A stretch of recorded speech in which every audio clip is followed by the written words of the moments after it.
In the year 63, before our era, Rome was not collapsing, not burning, not crying out for a strong man to save it.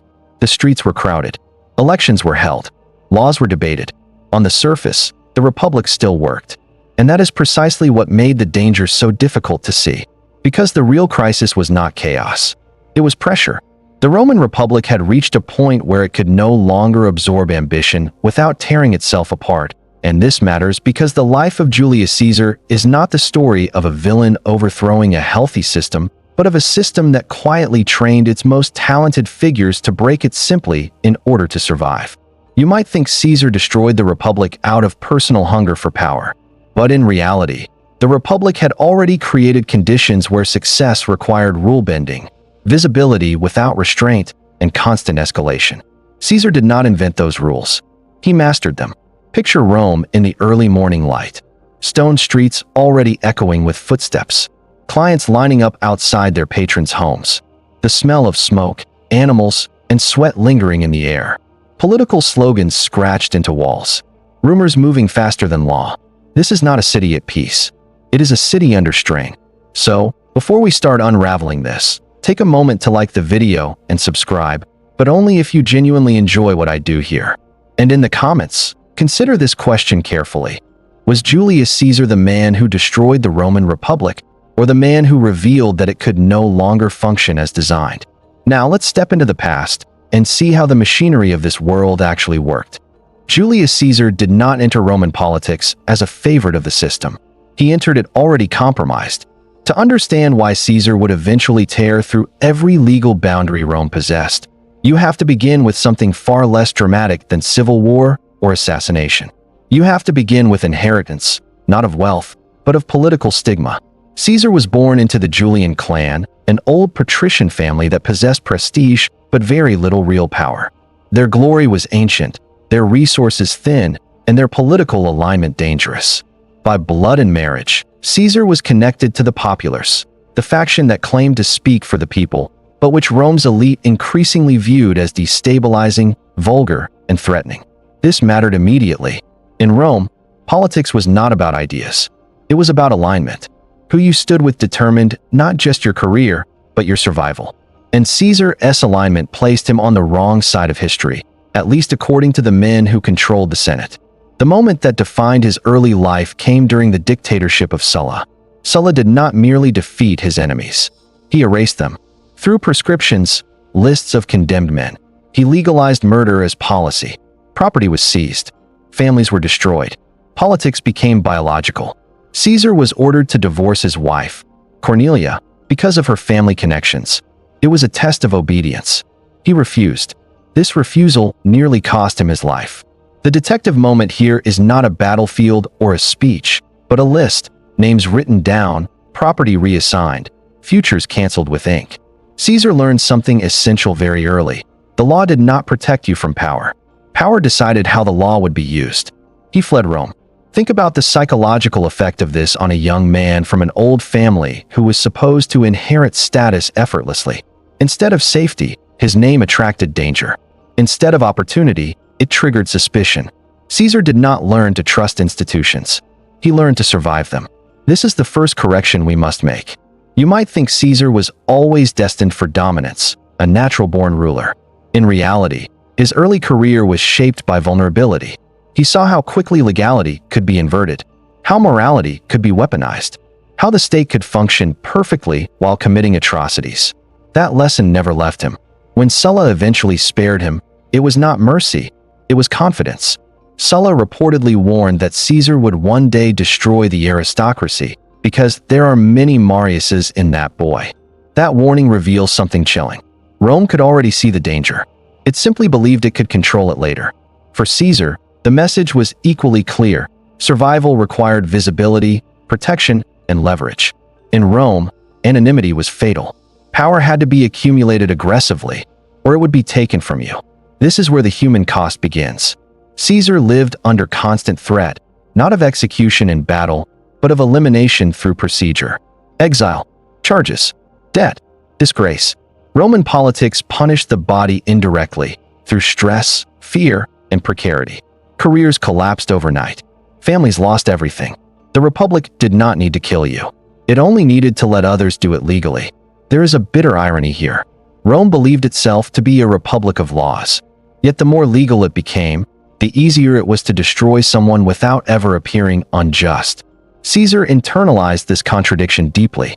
He did not reject law. He learned how to bend it without breaking its appearance. That distinction would define his entire career. From this point forward, Caesar would never trust stability that relied on tradition alone. Tradition had almost killed him. He would seek something stronger: popularity, loyalty, debt, spectacle, forces that could not be erased by a name on a list. This is how a system creates its own enemy.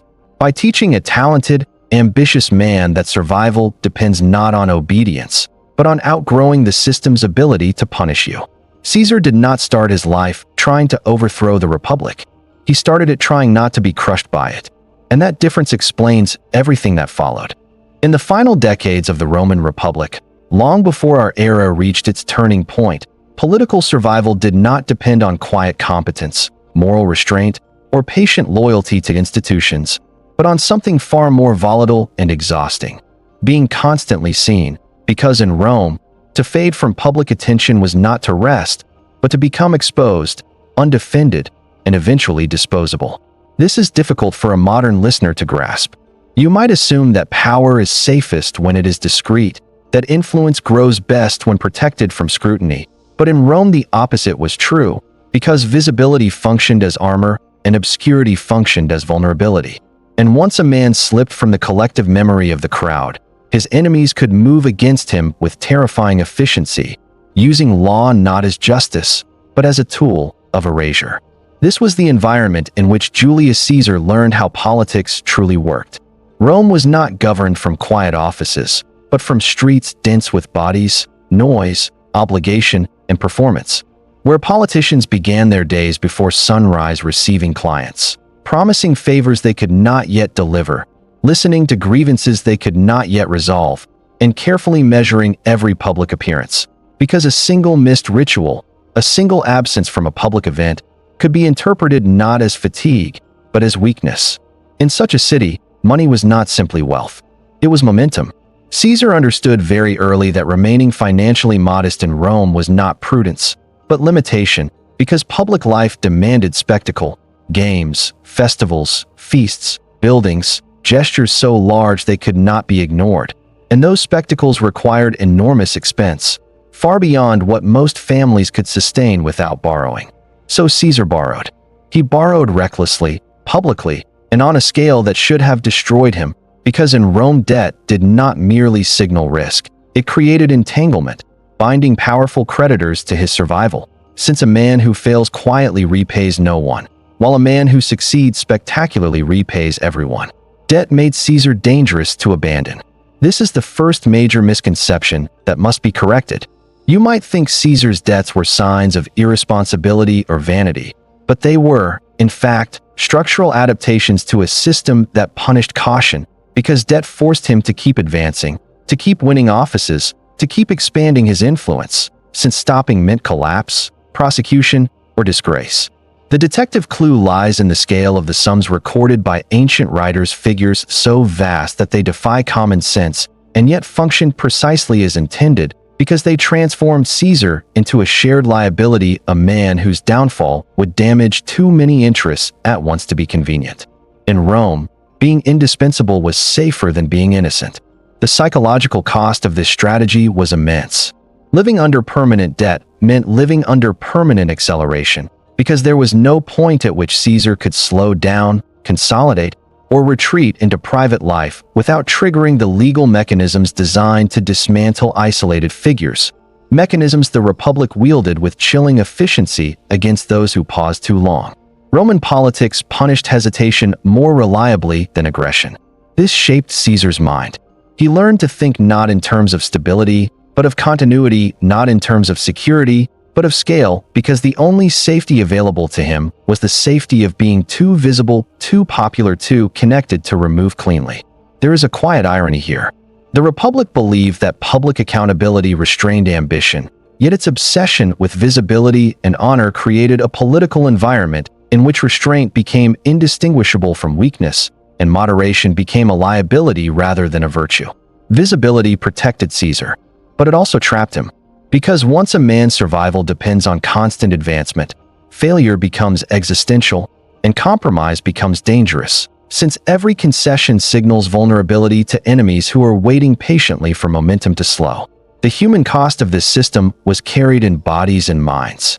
Roman politicians lived with relentless stress, fragmented sleep, chronic illness, and emotional exhaustion, performing confidence while privately calculating threats, knowing that reputations could be destroyed not by armies, but by accusations, trials, and procedural traps activated at precisely the wrong moment. Caesar thrived here not because it was healthy, but because it was familiar. From his earliest years, he had learned that safety did not come from obedience to tradition, but from outrunning the system's capacity to punish, and this lesson shaped every decision he would later make, from alliance building to military command. By the time Caesar reached the upper ranks of public life, he was already locked into a pattern the Republic had no tools to manage. A politician whose debts demanded success, whose visibility prevented retreat, and whose survival required the continuous escalation of power. This was not rebellion. It was adaptation taken to its logical extreme. The Republic still stood. Its laws still functioned. But it had already created a man who could not stop moving forward without being destroyed, and a system that cannot tolerate pause will eventually produce leaders who break it, not out of malice, but out of necessity. Caesar was not yet a conqueror. He was something more dangerous. He was a man the Republic could no longer afford to let fail, and could no longer afford to let succeed.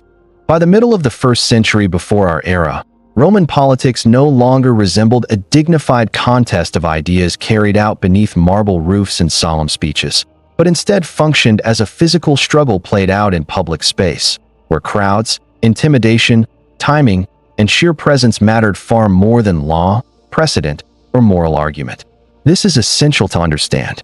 You might imagine the Roman Republic as a system governed primarily by debate and voting, but in practice those mechanisms were increasingly secondary to what happened outside the Senate, in the streets, at the assemblies, and in the volatile spaces where thousands of ordinary citizens could be mobilized, confused, frightened, or inflamed within minutes. Rome had become loud. Not metaphorically loud, but physically so. Packed streets, constant gatherings, shouting factions, competing processions, bodies pressed together in narrow spaces, where rumor traveled faster than reason, and where political outcomes could be decided before a single word was spoken inside a formal chamber. This was the environment Julius Caesar learned to navigate with disturbing skill.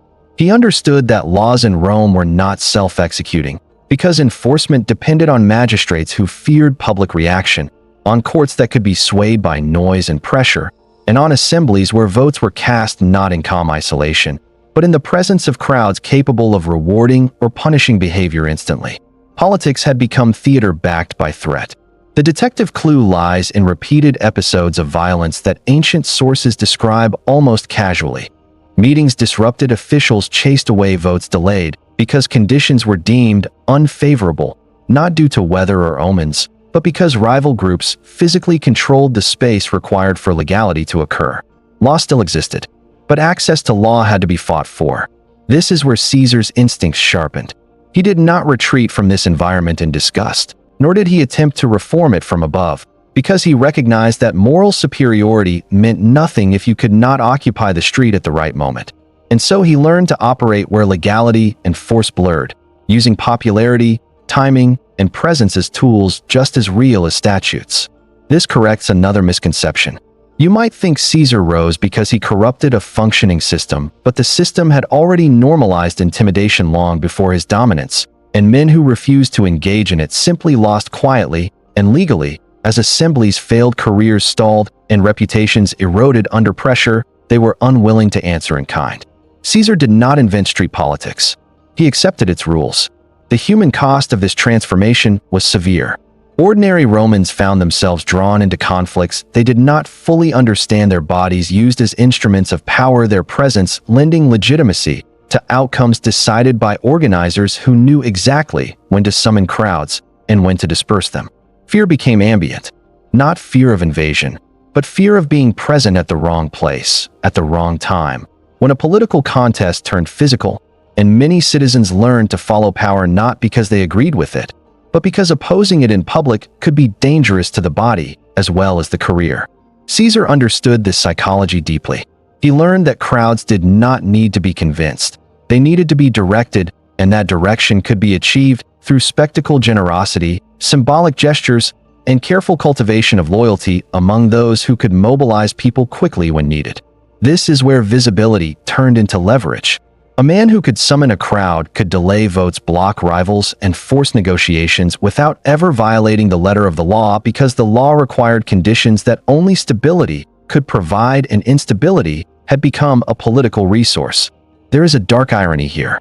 The Republic believed it empowered the people, yet the people were increasingly empowered only as a collective body, not as individuals, and collective bodies are easily steered by those who understand momentum, emotion, and timing better than principle. Caesar did. He did not rely on chaos for its own sake. He used it strategically, stepping forward as a stabilizing presence at precisely the moments when others hesitated, presenting himself as the man who could restore order, not by rejecting street politics, but by mastering it. This is how power begins to feel necessary. When institutions falter, the person who navigates disorder most effectively appears not dangerous, but indispensable. By this stage, the Republic faced a problem of its own making.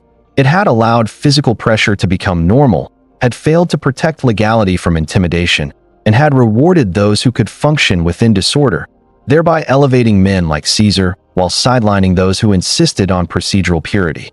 The system still called itself lawful, but law had become conditional on control of space. Caesar did not yet command armies, but he had already learned something arguably more important: how to win without them, how to turn presence into power, how to move through chaos without being consumed by it, and how to let others exhaust themselves resisting a reality he had already accepted. By the time he left Rome for greater commands, the street had taught him its final lesson. Power does not need to break the law openly. It only needs to decide where and when the law is allowed to function. And once someone learns that lesson, the Republic has already lost its most important defense. By the time Julius Caesar entered into what later generations would call the First Triumvirate, the Roman Republic had reached a peculiar stage in its decline, where power was no longer exercised openly through institutions, yet could not be seized openly without destroying the appearance of legality. And so authority pooled quietly among men who did not trust one another, did not particularly like one another, and understood perfectly that their alliance existed not because it was stable, but because the system left them no safer alternative. This was not a friendship. It was a mutual hostage arrangement. You might imagine political alliances forming around shared values or long-term goals, but in Rome before our era, alliances increasingly formed around shared vulnerability. Because the Republic had become exceptionally good at destroying isolated figures through prosecution, obstruction, and delay, while lacking the ability to restrain coalitions that were too large, too influential, and too interconnected to attack cleanly. The triumvirate emerged from this imbalance. Caesar, Pompey, and Crassus each possessed something the others needed, and each lacked something the Republic was increasingly unwilling to grant them individually. And this asymmetry created a temporary equilibrium, one that felt illegal without technically being illegal, and dangerous without immediately triggering collapse. Pompey had military prestige and popular fame, but lacked consistent senatorial support. Crassus had immense wealth, but lacked public legitimacy and military glory. Caesar had ambition, visibility, and political agility, but lacked secure backing and resources. Separately, each could be managed, delayed, or undermined. Together, they could not. This is the crucial insight. The Republic had been designed to prevent any one man from accumulating excessive power, but it had not been designed to prevent power-sharing arrangements formed outside its formal structures, and once such arrangements appeared, the system had no vocabulary to address them without admitting its own weakness. The detective clue lies in how the alliance functioned. There was no written agreement, no public declaration, no official recognition. Everything operated through private understandings, reciprocal favors, and synchronized pressure applied at key moments, allowing the triumvirate to dominate elections, legislation, and appointments while maintaining plausible deniability, because no single action violated the law, even as the cumulative effect hollowed it out. This is where legality becomes camouflage. Caesar understood this instinctively. He did not attempt to seize power directly, because direct seizure would provoke unified resistance. But he recognized that distributed pressure was harder to confront, because it required the Senate to act decisively against multiple powerful figures at once, something it had neither the courage nor the unity to do. The human cost of this arrangement was subtle but widespread. Ordinary Romans did not experience the triumvirate as a coup, but as a growing sense that outcomes were decided elsewhere, before debates occurred, before votes were cast, before objections could matter, and this erosion of meaningful participation created quiet resentment rather than immediate revolt. Resentment accumulates slowly, and it corrodes trust. There is an important misconception to correct here. You might think the triumvirate represented the corruption of a healthy system, but in reality it represented adaptation to a system that could no longer function as intended, because the Republic's mechanisms for balancing ambition relied on good faith, restraint, and shared commitment to tradition, all of which had been weakened by decades of precedent-breaking that the system itself had tolerated. The alliance worked precisely because the Republic had already lost the moral authority to forbid it. Caesar benefited enormously from this arrangement, but it also trapped him. The triumvirate was inherently unstable, because it depended on continuous success, continuous compromise, and continuous avoidance of direct confrontation. And once any one member's interests diverged too sharply from the others, the entire structure would collapse under the weight of suspicion. And suspicion was constant. None of the three men trusted the others fully, because trust would have required vulnerability. And vulnerability in Roman politics before our era was lethal. So instead they relied on momentum, assuming that as long as each continued to gain more from the alliance than from its dissolution, the arrangement would hold. This is not governance. It is managed tension. Caesar thrived in this tension because he had already learned that stability was an illusion and that survival depended on keeping the system in motion faster than it could react. But even he understood that the triumvirate was not a solution, only a postponement. The Republic was not healed. It was suspended. The irony is sharp.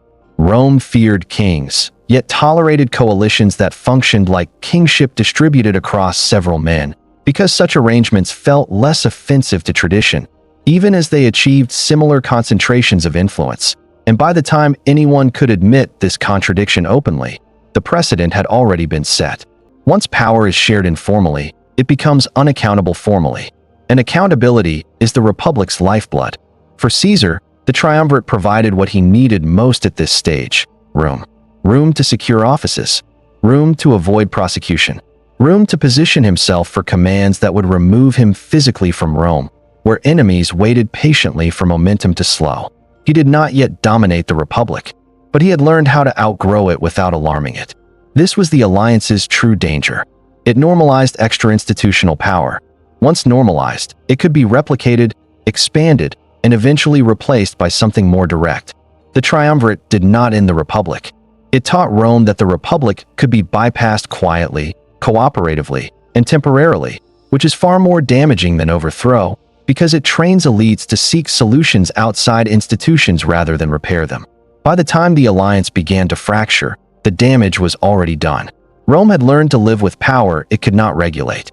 And Caesar had learned that legality mattered less than coordination, that loyalty mattered less than leverage, and that survival depended on remaining indispensable to arrangements the system could not openly challenge. The triumvirate was nobody's ideal, but it was everyone's reality. And in accepting it, the Republic took another step toward a future it no longer had the tools to avoid. When Julius Caesar departed Rome for Gaul, he did not merely leave the city. He left behind the only environment capable of restraining him, because Rome's power did not truly lie in its laws or offices, but in proximity, in the constant pressure of rivals, courts, accusations, and procedural traps that activated the moment a man slowed down. And distance, real, physical distance, was the one variable the Republic could not fully control. Gaul offered that distance. You might imagine provincial command as exile with prestige, a temporary assignment far from the center of power, but for Caesar, Gaul was something radically different. It was space. And space in Roman politics before our era was the rarest and most dangerous commodity of all, because it allowed a man to accumulate authority without immediate oversight, to to build loyalty without constant interference, and to act before the Senate could argue about whether he should be allowed to act at all. This is where the Republic lost its grip. In Rome, every move Caesar made was contested, delayed, scrutinized, and threatened with prosecution the moment his legal protections expired. In Gaul, decisions where immediate consequences were clear and success produced tangible rewards. Territories secured, enemies defeated, spoils distributed, without the constant friction of procedural obstruction. Distance simplified power, and simplification favors the bold. The detective clue here is geographical rather than dramatic. Gaul was vast, fragmented, and unfamiliar to Roman administrators, which meant that reports arrived slowly. Victories were hard to verify independently. And Caesar controlled the narrative of his own actions through letters carefully written to emphasize necessity, urgency, and triumph, letters that reached Rome weeks later when the outcomes they described were already irreversible. By the time the Senate debated his conduct, the facts on the ground had already changed. This asymmetry was fatal to Republican control. Caesar was no longer a politician asking permission. He was a commander presenting results, and results in Rome before our era carried a moral authority that procedure struggled to challenge because success was interpreted not merely as competence, but as legitimacy. The army became the hinge. In Gaul, Caesar commanded legions not as temporary instruments of the state, but as a continuous presence, sharing hardship, danger, and reward over years rather than campaigns, and this continuity transformed the psychological relationship between commander and soldier in ways the Republic had never fully anticipated. These men did not return home between seasons to be reminded of civilian authority. They lived under Caesar's command.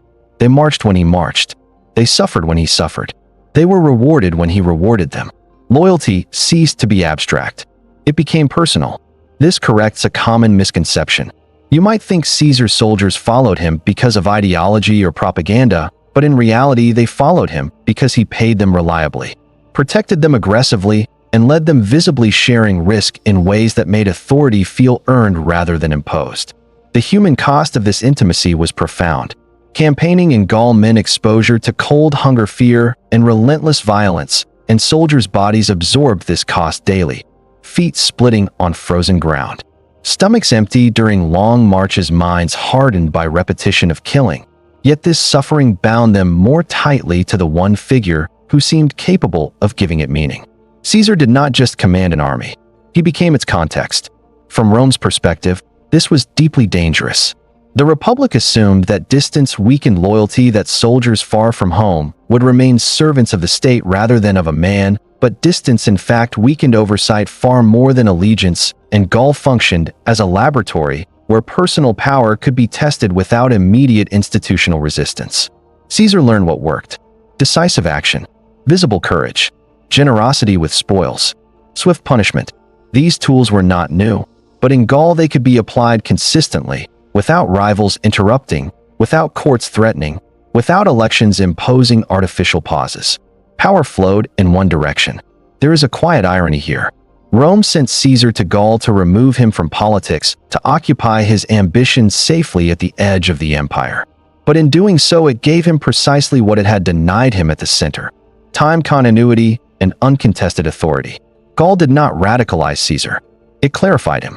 By the time his campaigns concluded, Caesar had accumulated something the Republic had no mechanism to absorb: an army that trusted him more than abstract institutions, a reputation built on success rather than rhetoric, and a sense of inevitability that followed him back toward Italy like a shadow. Distance had not weakened his position. It had concentrated it. The Republic still believed it could negotiate with him, delay him, or neutralize him procedurally, because it had always done so before. But it no longer understood the scale of what had changed, because scale is difficult to perceive from afar, especially when reports arrive late and are filtered through rhetoric. Caesar returned not as a supplicant, but as a force whose legitimacy no longer depended on senatorial approval, because legitimacy had been earned in mud, blood, and loyalty beyond the Alps. This is the moment the balance breaks. Not at the Rubicon, not at civil war, but here in the quiet years before our era turned, when Rome allowed distance to substitute for control, and in doing so created a man who could survive without the Republic long before the Republic realized it could not survive without him. By the time Julius Caesar's campaigns in Gaul had stretched on year after year, something had occurred that the Roman Republic had always feared in theory, but had never truly learned how to prevent in practice. An army had stopped thinking of itself primarily as a tool of the state, and had begun quietly and almost naturally to think of itself as the extension of a single man. This did not happen through speeches or ideology. It happened through routine. You might imagine that loyalty in ancient armies was forged in moments of heroic charge or shared victory. But in reality, loyalty was forged in repetition, in the slow accumulation of shared hardship, shared hunger, shared cold, and shared survival. Because men who suffer together over long periods stop thinking abstractly about authority and begin to associate order, safety, and meaning with the person who stands in front of them every day, making decisions that keep them alive. In Gaul, Caesar was that person. The Roman Republic assumed that soldiers would remain loyal to Rome itself, to its laws, traditions, and magistrates, because that loyalty had once been reinforced by short campaigns, seasonal service, and rapid return to civilian life. But Caesar's wars in Gaul were different in scale, duration, and intensity, creating a generation of soldiers who did not rotate in and out of service, but lived almost permanently under arms, far from home, far from civilian oversight, and entirely dependent on their commander for food, pay, justice, and reward. This is the critical shift. When authority becomes continuous, it becomes personal. Caesar ate with his men, marched with them, shared danger visibly, and intervened directly in moments of crisis, not as a distant official issuing orders through layers of command, but as a presence whose decisions had immediate consequences, and over time this presence became more real to the soldiers than the abstract idea of the Republic, which existed only in letters, symbols, and distant debates that never seemed to understand the reality of the campaign. The detective clue here lies not in grand monuments, but in pay records, promotions, and veteran settlements, because Caesar ensured that rewards flowed directly from him, promptly and predictably, creating a psychological association between loyalty and survival that no senatorial decree could rival. The Republic paid soldiers eventually. Caesar paid them now. This corrects a dangerous misconception. You might think that Caesar bought loyalty through corruption or bribery, but what he actually did was remove uncertainty, because nothing undermines loyalty faster than delayed pay. Inconsistent justice or leadership that disappears when conditions worsen, and Caesar excelled precisely where institutions struggled by being present, decisive, and comprehensible. The human cost of this arrangement was enormous. Life in Gaul meant endless marching through unfamiliar terrain, bodies worn down by cold rains, mud, and hunger, minds hardened by repeated violence. And for many soldiers, the gradual loss of any identity outside the legion itself, because civilian life faded into memory while military routine became the only stable structure they knew. Caesar became the narrative that made this suffering bearable. He framed campaigns as necessary, victories as meaningful, losses as shared, and discipline as protection rather than punishment, and this framing mattered. Because meaning is what allows people to endure pain without breaking psychologically. Rome did not understand this. The Republic believed that laws governed armies, but in reality armies are governed by trust, and trust accumulates not through statutes but through lived experience. And Caesar's men trusted him because he had proven, again and again, that his success translated directly into their survival and advancement. Distance amplified this effect. The farther the army operated from Rome, the more abstract Roman authority became, and the more concrete Caesar's authority felt, because Caesar was there when supplies ran low, when enemies surrounded camps, when discipline faltered, and when decisions had to be made immediately, without time for debate or consultation. This environment rewarded clarity. Caesar provided it. There is a quiet irony here.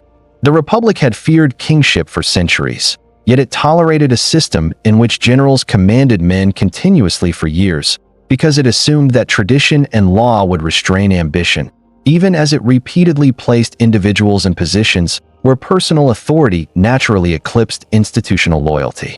Caesar did not create this contradiction. He exploited it. By the time his Gallic campaigns drew toward their conclusion, Caesar commanded not just legions, but memory, shared history, and shared identity. And these are the foundations of power far more durable than fear, because men who identify with a leader do not need to be coerced to follow him. They follow because they cannot imagine doing otherwise. This is the moment when the Republic's options narrowed dramatically.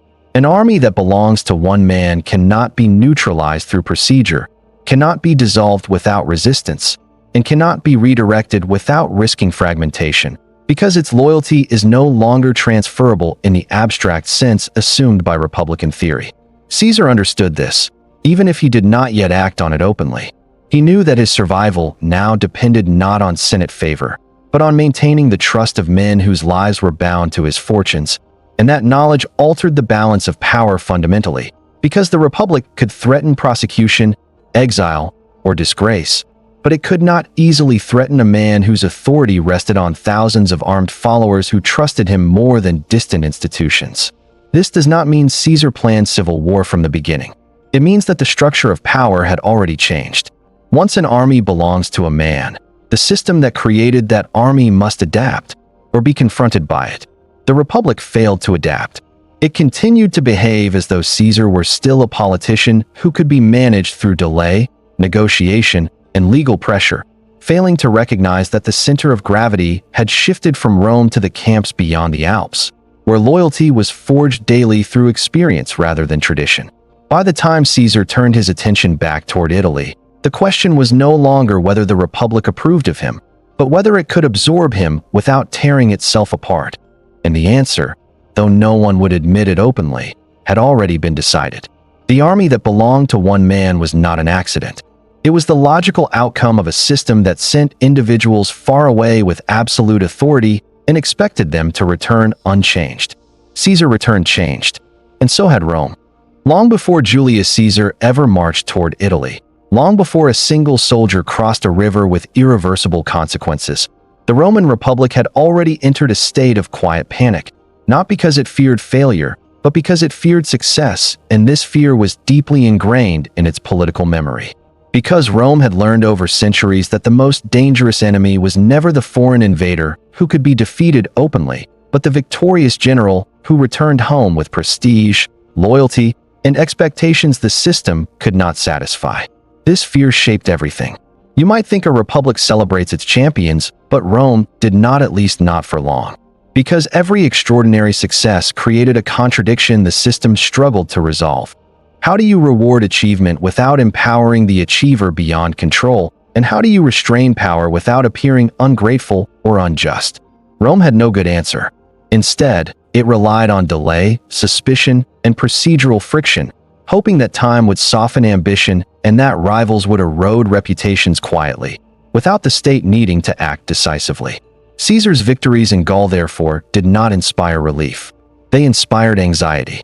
Each report of another conquered tribe, another secured frontier, another successful campaign, increased his popularity with the people and his leverage with his soldiers, while simultaneously reducing the Republic's ability to respond proportionally, because the more successful he became, the more dangerous it was to confront him openly.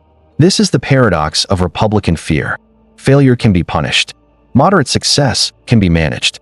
Extraordinary success paralyzes institutions. The detective clue lies in the Senate's behavior.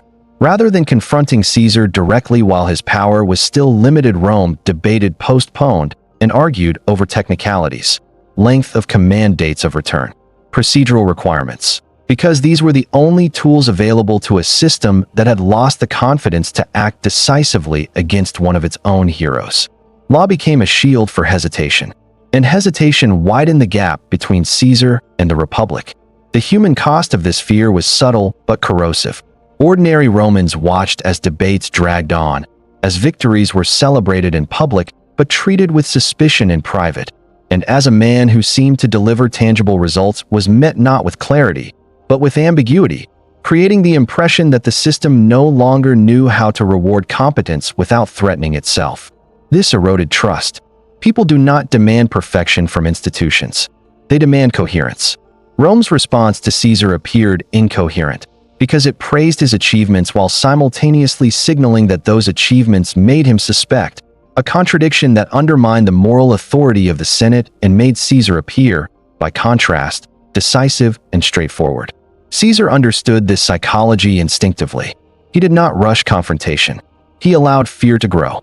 Every delayed decision, every ambiguous decree, every half-measure reinforced the narrative that the Republic was afraid of him, and fear, when perceived by the public, often transfers legitimacy to its object rather than to the institution that feels it. Fear looks like weakness when it lacks clarity. This corrects another misconception. You might think the Republic feared Caesar because he sought tyranny, but in reality it feared him because it no longer trusted its own ability to manage success.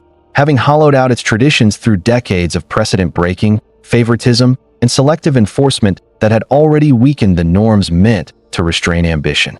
Caesar did not break those norms first. He arrived when they were already fragile. The deeper fear was structural. If Caesar could return from Gaul with immense prestige and loyal legions, and still be subjected to prosecution or humiliation, what message would that send to future commanders? And if he could not be restrained without risking civil war, what message would that send to the Republic itself? Either option was dangerous. Rome chose delay. Delay felt safer. But delay is not neutral. It allows power to accumulate in one place while institutions stand still, and over time that imbalance becomes irreversible, because authority that grows accustomed to success begins to interpret restraint as injustice rather than necessity. For Caesar's soldiers, this fear translated into loyalty. They watched their commander achieve victory after victory, only to see Rome respond with suspicion rather than gratitude, reinforcing the belief that Caesar protected them from a system that did not understand or value their sacrifices. This belief hardened their attachment. The Republic did not merely fear Caesar. It alienated his army. There is a quiet irony here. Rome feared kingship so intensely that it created conditions where avoiding kingship required ever more complicated evasions, legal fictions, and half-measures, until the system appeared weaker than the individuals it was supposed to restrain. Caesar did not declare himself king. He allowed Rome to behave as though he might be one, and that behavior, more than any ambition of his own, shifted perception irreversibly. By the late years before our era, the Republic faced a choice it no longer admitted openly. It could integrate Caesar, fully risking the precedent of overwhelming success being rewarded, or it could confront him, decisively risking civil conflict. But what it could not do, yet continued to do, was pretend that procedural ambiguity would solve a problem created by structural fear. That pretense was fatal, because while Rome hesitated, Caesar prepared, not necessarily for war, but for inevitability, understanding that a system afraid of success will eventually force its most successful figures into confrontation, not because they desire it, but because there is no longer space for them to exist safely within the rules. The fear of a successful general did not protect the Republic. It exposed its limits. And once those limits were visible, the outcome was no longer a question of ambition, but of gravity, as power that has nowhere to go eventually moves toward the only direction left open to it: forward. When Julius Caesar finally approached the small, unimpressive river that marked the legal boundary of his command, the danger he faced was not military, not even political in the dramatic sense, but administrative, because the Rubicon was not a line drawn to stop armies by force, but a legal threshold designed to make certain actions impossible without instantly transforming them into crimes. This is where modern imagination often misleads us. You might picture the crossing of the Rubicon as a moment of fiery defiance, a general dramatically choosing war over peace. But for Caesar, the true horror of that step lay in its finality, because once crossed, there was no procedural retreat available, no appeal to tradition, no legal ambiguity left to exploit. The Republic had been built to function through reversibility. Motions could be withdrawn, votes could be delayed, commands could expire quietly. The Rubicon existed to end that flexibility. To cross it was to accept that every remaining option would be resolved not by debate, but by outcome, and Caesar understood this with absolute clarity. Because he had spent his entire career navigating the gray zones of legality where movement, delay, and negotiation were still possible. This was different. The detective clue lies in the silence of the sources. Ancient writers do not record speeches delivered at the river, because speeches were no longer relevant. What mattered was not persuasion, but acknowledgement, the quiet understanding among those present that once this step was taken, the administrative machinery of the Republic could no longer absorb what followed. Caesar hesitated. Not because he doubted his army, nor because he feared Pompey's forces, but because he understood that crossing the Rubicon did not merely begin a war, it ended a system. Since a republic built on procedure cannot survive once procedure loses the ability to restrain action. This corrects one of the most persistent misconceptions. You might think Caesar crossed the Rubicon to seize power, but in reality he crossed it because the republic had already closed every path that allowed him to exist safely as a private citizen, leaving him a choice not between peace and war, but between destruction and confrontation. If he returned to Rome without command, he faced prosecution. If he disbanded his army, he lost protection. If he obeyed fully, he became vulnerable. The Rubicon did not create this trap. It revealed it. The human cost of this moment was immense, though largely invisible at first. For the soldiers who followed Caesar across the river, the act transformed them instantly from legitimate servants of the state into outlaws in legal terms, meaning that their futures now depended entirely on success, because defeat would bring not negotiation, but punishment, exile, or death. Commitment became absolute. Once crossed, retreat was not cowardice. It was impossible. There is a bitter irony here. The Republic designed legal boundaries to prevent exactly this scenario, believing that clear lines would restrain ambition. Yet in practice, those same lines functioned as compression points, forcing conflict once flexibility was exhausted, because when no reversible options remain, irreversible ones dominate. The Rubicon was not a failure of morality. It was a failure of design. A system that relies on absolute prohibitions without providing safe exits eventually pushes its most powerful figures into existential decisions, and existential decisions do not respect tradition. Caesar did not announce the end of the Republic. He simply accepted that it had already placed him beyond its capacity to forgive. From that moment onward, the conflict ceased to be about legality or reform and became about survival. Because once law can no longer protect both sides simultaneously, it ceases to function as law and becomes a record of victory. The Republic had hoped that fear of illegality would restrain Caesar. Instead, illegality clarified his position. By stepping across the Rubicon, Caesar did not destroy the Republic in a single act. He acknowledged that it no longer possessed the flexibility required to contain the forces it had created, and that acknowledgement, more than ambition, marked the true point of no return. From here on, every outcome would be decided not by rules, but by consequences. And consequences, once unleashed, do not recognize institutions. They recognize only power. Once Julius Caesar crossed the Rubicon, the most revealing failure of the Roman Republic was not military defeat, nor moral collapse, but something far quieter and far more devastating. Its inability to react at the speed events now demanded, because the system had been designed for delay, negotiation, and balance, and it suddenly found itself facing a situation that punished hesitation instantly. This is where the Republic truly unraveled. You might imagine that a state confronted with open defiance would respond with clarity and unity, but Rome did the opposite, because clarity required consensus and consensus required time, and time was the one resource the Republic no longer possessed once the crisis moved faster than procedure. The Senate argued, not because senators were blind to danger, but because argument was the only behavior the institution knew how to perform reliably, having been optimized for centuries to prevent rapid decision-making by design, since speed was associated with tyranny and caution was treated as virtue. This design now worked against it. While Caesar moved decisively, issuing orders that translated immediately into action, Rome debated interpretations, precedents, and intentions, searching desperately for a version of reality in which the crisis could still be managed within existing rules, even as those rules were becoming irrelevant by the hour. The detective clue lies in the sequence of missed moments. Opportunities existed to negotiate clearly, to confront decisively, or to compromise explicitly, but each opportunity required the Senate to abandon ambiguity, and ambiguity had become its primary survival mechanism, because ambiguity allowed individuals to avoid responsibility while preserving the illusion of legality.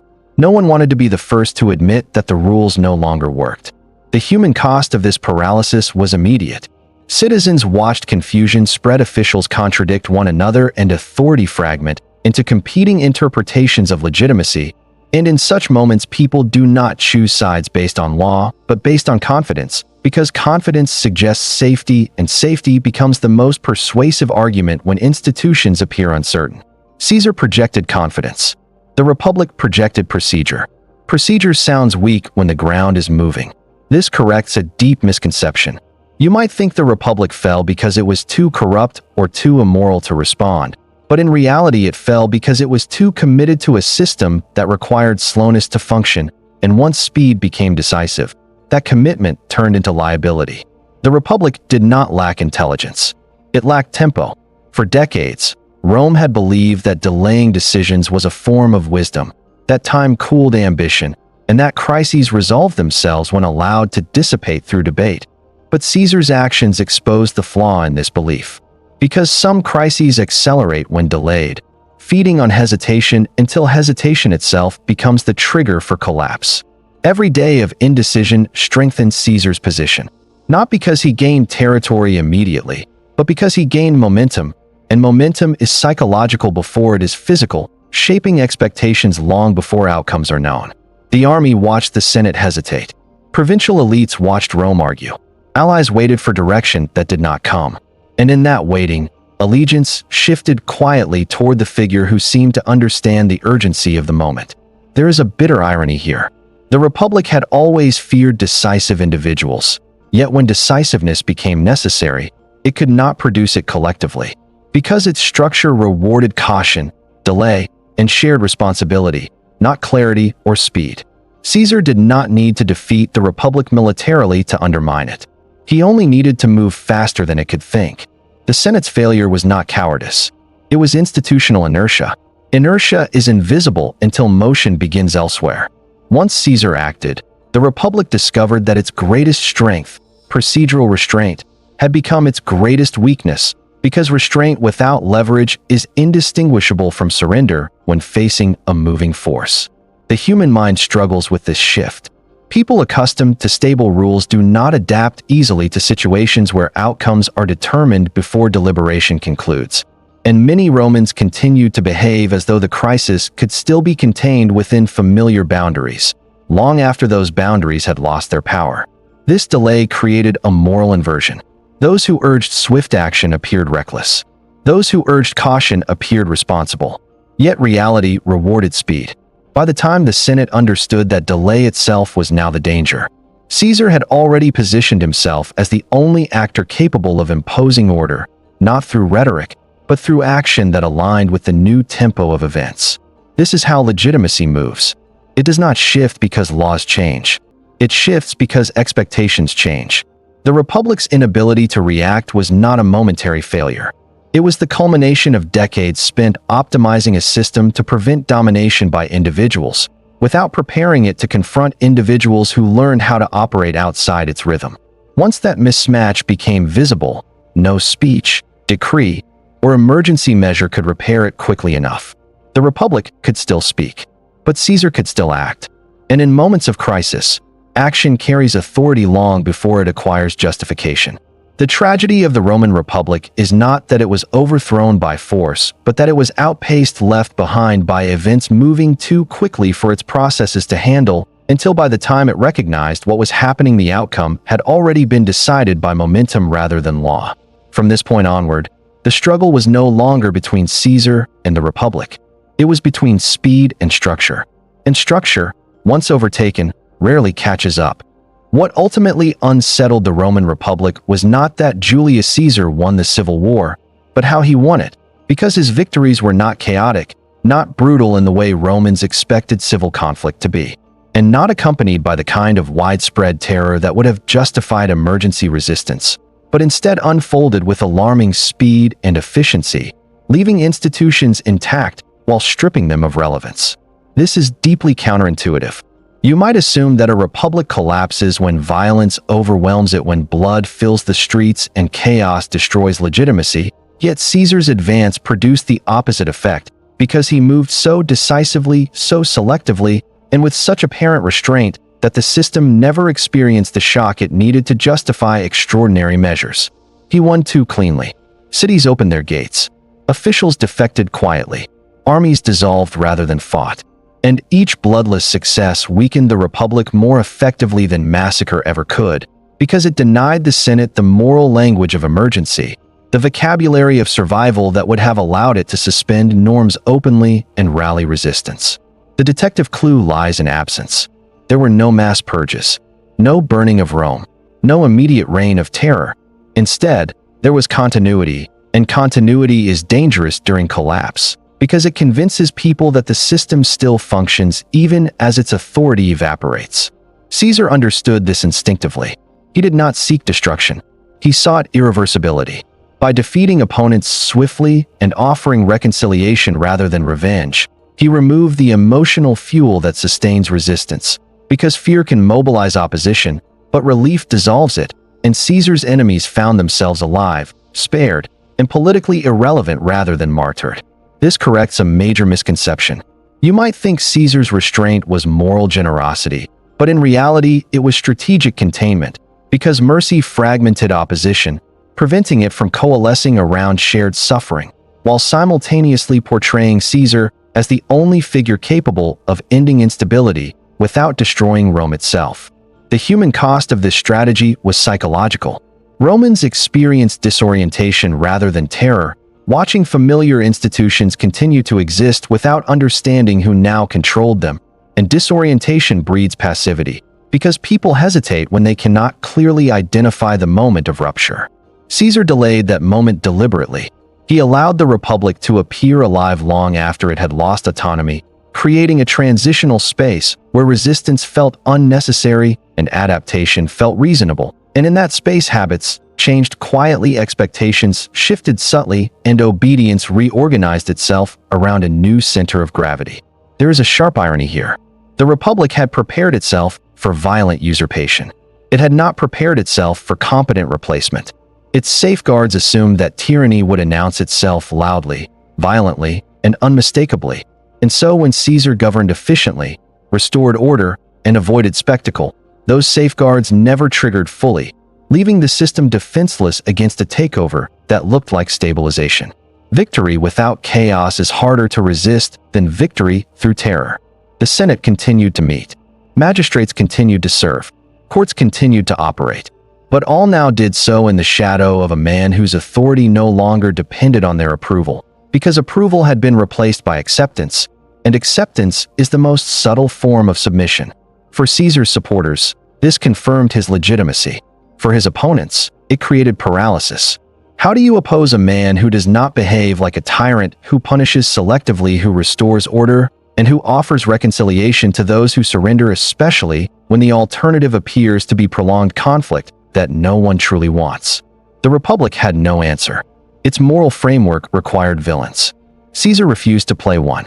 This refusal forced Romans to confront a disturbing possibility: that the system they believed protected liberty might be less effective than the man who had just bypassed it, not because he was crueler, but because he was better organized.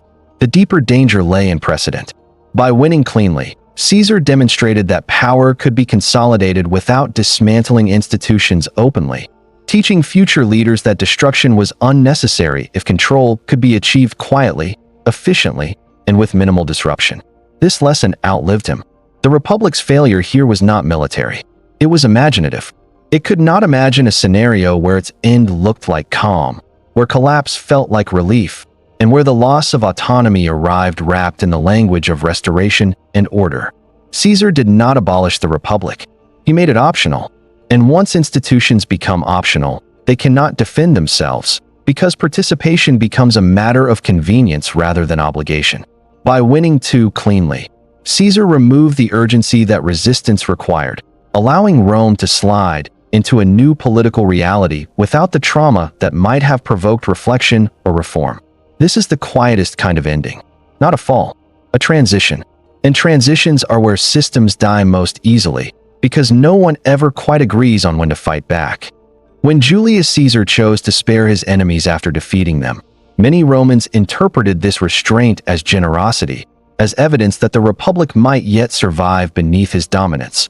But this interpretation misunderstands both Caesar's intent and the deeper mechanics of power at work. Because mercy, when applied selectively and publicly, is not the opposite of violence. but one of its most efficient forms. This is uncomfortable to admit. You might think mercy weakens authority, that sparing enemies invites future resistance. Yet in moments of systemic collapse, mercy can be far more destabilizing than punishment, because it dissolves the emotional cohesion that opposition requires in order to survive. Caesar understood this. He did not pardon everyone indiscriminately, nor did he forgive quietly. Instead, he spared strategically, turning mercy into a visible signal that resistance would not be rewarded with martyrdom, but with survival stripped of meaning, influence, and collective purpose. The detective clue lies in who was spared and how. Prominent opponents were allowed to live, to return to Rome, to resume private life under watchful tolerance. And this outcome was worse for organized resistance than execution, because execution creates symbols, while mercy creates isolation, forcing former enemies to live with the knowledge that their lives depended on the man they opposed. This fractures solidarity. A dead enemy unites survivors. A spared enemy divides them.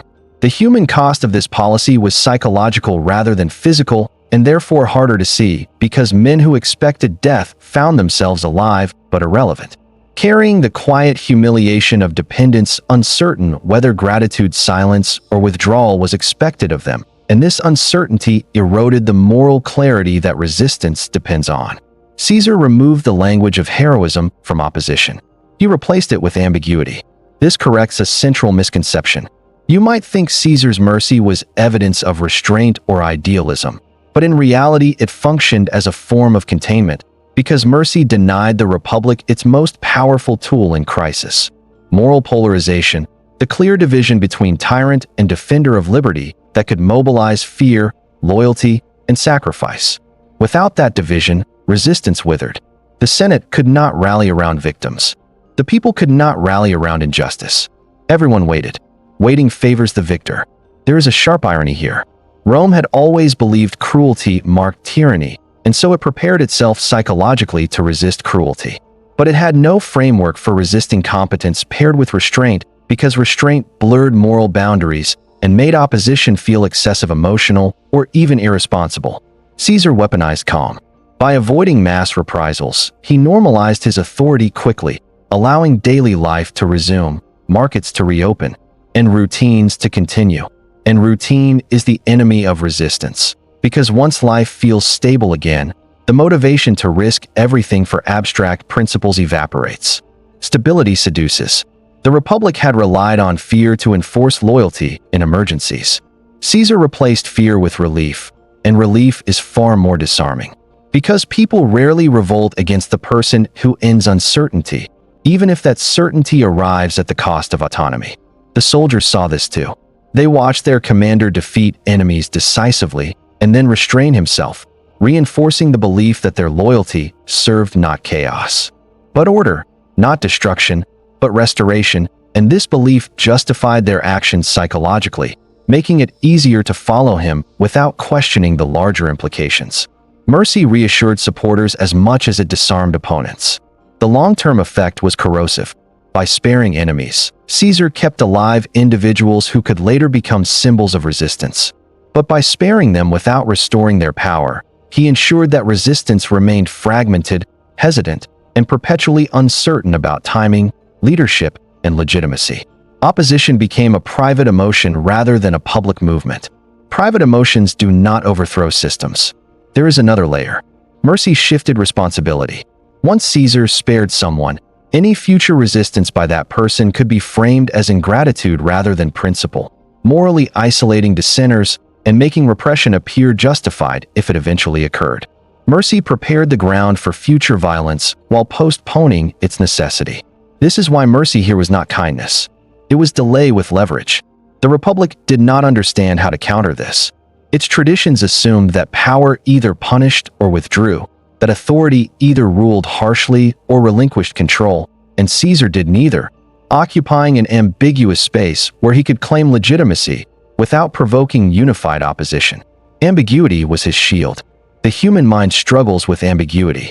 People hesitate when outcomes are unclear, and hesitation allows new norms to settle quietly, without confrontation, until resistance feels late, inappropriate, or dangerous. By the time Romans began to understand that mercy itself had become a method of control, the habit of obedience had already formed, and habits, once established, resist disruption more effectively than fear ever could. Caesar did not rule through terror. He ruled through calibration, adjusting pressure just enough to prevent rebellion while avoiding the excess that would have demanded moral resistance. And this calibration made his power feel rational, measured, and therefore tolerable. The tragedy for the Republic is that it had prepared itself to fight monsters. It was not prepared to fight managers. By turning mercy into a weapon, Caesar demonstrated that the most effective domination is not the one that crushes opposition immediately, but the one that leaves opposition alive, uncertain, and quietly complicit in its own irrelevance. This lesson would not die with him. It would be perfected by those who followed.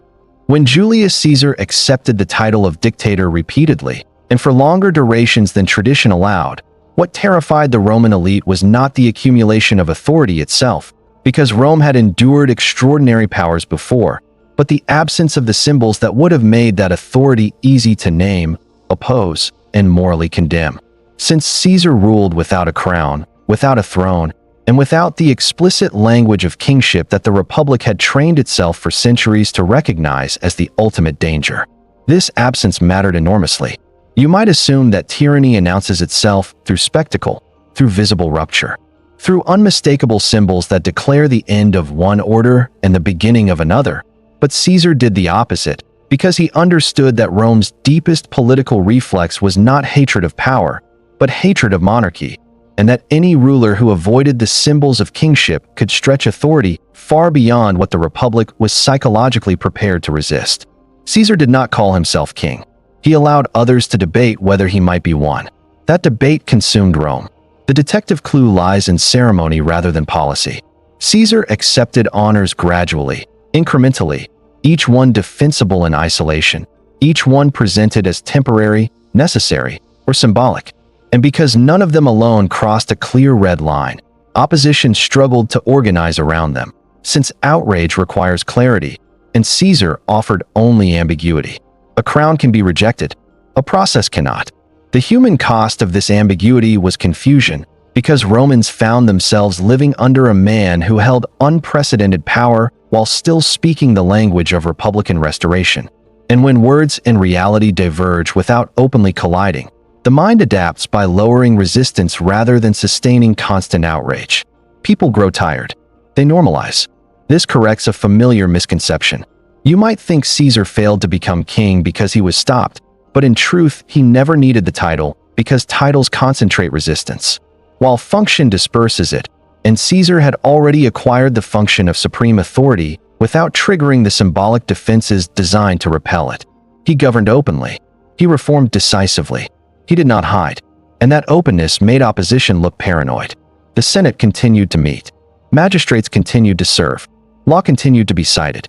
Yet none of these processes operated independently anymore, because independence requires the ability to refuse, and refusal had become impractical rather than illegal, discouraged not by force, but by the overwhelming presence of a single will that shaped outcomes before debate concluded.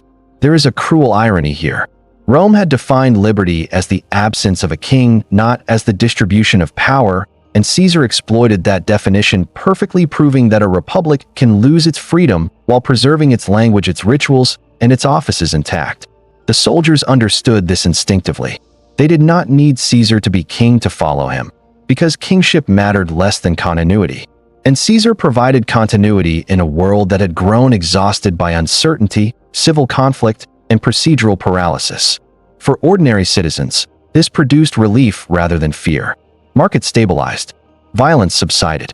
Decisions happened. And once daily life improves, abstract arguments about constitutional purity struggle to compete with concrete improvements in safety and predictability.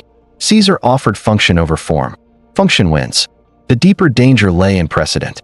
By ruling without a crown, Caesar demonstrated that Rome's safeguards were symbolic rather than structural, that they relied on shame, tradition, and expectation rather than enforceable limits. And once that realization took hold, it could not be undone, because future leaders would inherit not just Caesar's authority, but his example. This is why the title of dictator frightened some and reassured others. To his supporters, it promised order without monarchy. To his enemies, it signaled the end of the republic disguised as continuity. Both were correct. Caesar had found a way to rule that did not require abolishing institutions, only outpacing them. And in doing so, he exposed the final weakness of the republican system, its inability to defend itself against power that respected its language while emptying its substance. The tragedy is subtle. Had Caesar crowned himself, opposition might have unified. Had he ruled brutally, resistance might have hardened. Instead, he governed competently, restrainedly, and visibly, allowing Rome to slide into a new reality without ever fully acknowledging the moment of transition. The Republic did not die loudly. It drifted, and in that drift, Caesar became something more unsettling than a tyrant. He became normal. By the time anyone could say clearly that the Republic no longer functioned as intended, the habits of obedience had already formed, and habits, once established, are harder to break than laws. Caesar ruled without a crown not because he lacked ambition, but because he understood that crowns end debates, while ambiguity sustains control, and a system that cannot name its enemy cannot organize against it. This was not the end of the Republic, but it was the moment when its final defenses proved inadequate, not because they were attacked, but because they were never designed to stop a man who refused to look like a king. By the time Julius Caesar turned his attention away from war and toward reform, the most radical thing he attempted was not a change in law, office, or command, but a change in time, because time, more than any title or institution, governs how people experience authority, obligation, and reality itself. And Caesar understood that a system that controls time quietly controls behavior without needing constant force. This is easy to underestimate.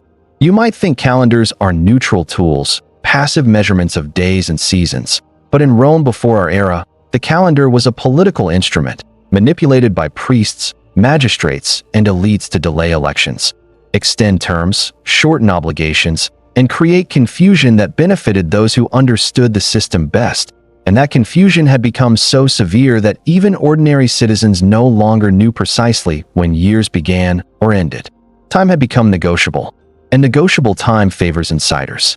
The detective clue lies in the absurdity that had become normal.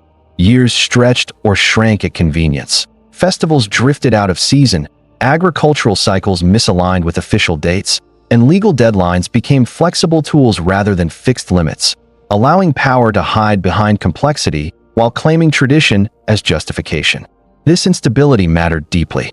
A republic that cannot agree on time cannot enforce accountability consistently because deadlines blur, terms overlap, and responsibility dissolves into argument. And Caesar recognized that reforming time would remove a layer of ambiguity that elites relied upon to delay, obstruct, and evade. So he acted. The Julian calendar was not merely a technical correction. It was a political simplification, imposing a regular structure on months and years that reduced the ability of individuals to manipulate schedules for advantage, aligning civic life more closely with natural cycles rather than priestly discretion. This was revolutionary. By fixing time, Caesar fixed expectations. Elections happened when promised. Terms ended when stated. Obligations became predictable, and predictability shifts power away from those who exploit confusion. The human cost of this reform was subtle but real. Priestly authority diminished. Traditional privileges eroded. Those who had thrived on ambiguity lost leverage. Change that appears technical often carries the deepest political consequences because it alters the conditions under which conflict occurs without announcing itself as conflict. Caesar did not debate endlessly. He implemented. This corrects another misconception. You might think Caesar's reforms were benevolent gifts to the Republic, but they also consolidated authority by centralizing control over systems that had once been fragmented, because whoever sets the rhythm of civic life shapes the rhythm of obedience. And Caesar's reforms reduced the space where opposition could hide behind procedure. There is a quiet irony here. The Republic had feared kings who ruled by decree, yet it tolerated elites who ruled by delay, manipulating calendars and schedules to avoid accountability. And Caesar's reforms exposed this hypocrisy by removing tools that made obstruction look like tradition. The effect on ordinary Romans was profound. Life became more legible. Markets aligned with seasons. Festivals returned to expected times. Legal processes felt clearer, and clarity breeds acceptance. People rarely resist systems they can understand, even when those systems concentrate power, because comprehension feels like fairness, and fairness feels like legitimacy. Caesar extended this logic beyond the calendar. He reorganized administration, standardized practices, and imposed clearer hierarchies, reducing redundancy and uncertainty, not out of abstract love for order, but because disorder had become the Republic's shield against reform, and by simplifying systems, he forced power into the open. Power in the open can be seen, but power in the open can also be normalized. This is the deeper danger. By making governance function more smoothly, Caesar made his dominance feel less intrusive because efficiency distracts from concentration. And people are more willing to accept authority that solves problems than authority that merely claims moral superiority. The Republic had long survived on complexity. Caesar ruled through clarity. Clarity reduces friction. Reduced friction accelerates outcomes. And accelerated outcomes favor those already in control. There is another layer. By reforming time, Caesar created a legacy that outlived him, because calendars do not die with rulers, and systems embedded into daily life resist reversal, meaning that even his enemies would live under structures he designed, long after his assassination, unknowingly continuing his influence. This is power beyond life. Not rule over people, but rule over patterns. The Roman Republic had once measured authority in offices and terms. Caesar measured it in systems. And systems do not argue. They persist. The tragedy for the Republic is that these reforms were genuinely useful. They solved real problems. They reduced confusion. They improved coordination. And usefulness is the most dangerous form of legitimacy because it makes opposition appear ideological rather than practical, and practical societies rarely choose ideology over convenience. By the time anyone could articulate a coherent argument against Caesar's reforms, they had already adapted to them, scheduled their lives around them, and benefited from their predictability, making reversal feel disruptive rather than restorative. This is how structural power cements itself, not by forbidding alternatives, but by making alternatives feel costly. Caesar did not merely conquer territory. He conquered time, fixing it, ordering it, and embedding his authority into the daily rhythm of Roman life, ensuring that even if his body fell, the structures he built would continue to govern behavior quietly. The Republic had prepared itself to fight men. It had not prepared itself to fight calendars. And calendars, once accepted, do not need defending. They simply keep going, day after day, year after year, shaping expectations long after their origin is forgotten, until power itself begins to feel like the natural order of things. By reforming time, Caesar ensured that Rome would move to his rhythm even after he was gone. And that, more than any title, army, or decree, was the mark of irreversible change. When the conspirators finally decided that Julius Caesar had to die, they acted under the comforting illusion that they were preventing something imminent, that the Republic still existed in a form that could be rescued by removing a single man. And that violence, if applied decisively and symbolically, could restore a balance that had already been lost. Yet this belief reveals how thoroughly they misunderstood the nature of the transformation that had already taken place around them. The assassination was dramatic. The problem was that it was also late. You might imagine the killing of Caesar as the moment everything changed, as the decisive rupture between Republic and Empire, but in reality the rupture had occurred much earlier, quietly, incrementally, through habits, loyalties, expectations, and systems that no blade could reverse, because by the time the knives were drawn, Caesar was no longer the sole source of power in Rome. He was merely its most visible expression. This is the critical miscalculation. The conspirators believed they were removing a tyrant. In truth, they were removing a keystone, assuming the structure would fall back into its previous shape, when in fact the structure had already settled into a new configuration that did not depend on his presence to function. The detective clue lies in what happened immediately after the assassination. There was no spontaneous restoration of Republican authority, no unified rally around the Senate, no immediate collapse of Caesar's support. Instead, there was confusion, hesitation, and a vacuum filled not by law, but by competing claims to legitimacy, because Caesar had already trained Rome to accept that authority came from effectiveness rather than procedure, and once that belief takes hold, it does not disappear with the death of one individual. The human cost of this misjudgment was severe. Ordinary Romans did not celebrate. They waited. Waiting, in moments of crisis, is not neutrality.